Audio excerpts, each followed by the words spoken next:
വാഹനങ്ങൾ ഓടിക്കുമ്പോൾ പാലിക്കേണ്ട നിയമങ്ങളെക്കുറിച്ച് സ്റ്റുഡൻസ് പോലീസ് കാഡറ്റുകളുടെ റോഡ് സെൻസ് അവബോധ പരിപാടി കാഞ്ഞങ്ങാട് നടന്നു. CI വേണുഗോപാലിന്റെ നേതൃത്വത്തിലാണ് അവബോധ പരിപാടി നടന്നത്. മൂലം ദുരന്തമനുഭവിക്കുന്ന കേരളീയ സമൂഹത്തിലെ നിരവധി ജനങ്ങളുടെ പ്രശ്നങ്ങൾക്ക് ശാശ്വതമായ ഒരു പരിഹാരം കാണുന്നതിന് സർക്കാർ ആവിഷ്കരിച്ച ഒരു പരിപാടി എന്നുള്ള നിലയിൽ കേരളത്തിലെ സ്റ്റുഡൻസ് പോലീസ് കാഡറ്റ്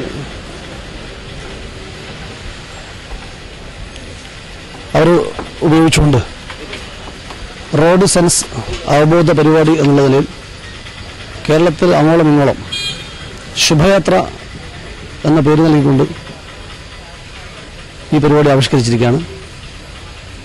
ഇതുകൊണ്ട് ഉദ്ദേശിക്കുന്നത് മദ്യപിച്ച് വാഹനം ഓടിക്കുന്ന ആളുകളോട് യാതൊരു കാരണവശാലും മദ്യപിച്ച് വാഹനം ഓടിക്കാൻ പാടില്ല എന്നും ഇരുചക്ര വാഹനം ഓടിക്കുന്ന റൈഡർമാരോട് ഹെൽമറ്റ് ധരിക്കാതെ വാഹനം ഓടിക്കരുതെന്നും റോഡ് മുറിച്ചു കിടക്കുന്ന വഴിയാത്രക്കാരോട് തിരക്ക് പിടിച്ച ജംഗ്ഷനുകളിലും മറ്റു റോഡുകളിലും സീബ്ര ലൈൻ ഉള്ള സ്ഥലങ്ങളിൽ കൂടി മാത്രമേ റോഡ് മുറിച്ചു കിടക്കാൻ വേണ്ടി പാടുള്ളൂ. അല്ലാത്ത പക്ഷം അപകടങ്ങൾ ഏതു സമയം ഉണ്ടാകാൻ സാധ്യതയുണ്ട്.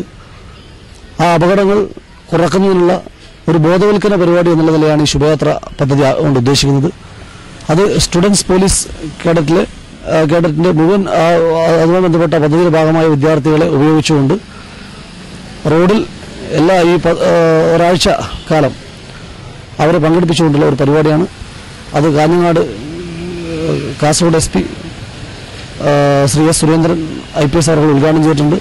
അതിൻ്റെ ബാക്കിയുള്ള പരിപാടികൾ ഇവിടെയുള്ള സാമൂഹ്യ രംഗത്ത് പ്രവർത്തിക്കുന്ന മാധ്യമരംഗത്ത് പ്രവർത്തിക്കുന്ന ആളുകളൊക്കെ ഉൾപ്പെടുത്തിക്കൊണ്ട് അവരുടെ സാന്നിധ്യത്തിൽ പോലീസ് കേഡറ്റ് അവരെ ഒരു ഉപദേശം നൽകിക്കൊണ്ട് ആളുകളെ ഇതിൽ നിന്ന് പിന്തിരിപ്പിക്കുന്നതിനുള്ള ഒരു നടപടിയാണ് ഇതുകൊണ്ട് ഉദ്ദേശിക്കുന്നത്.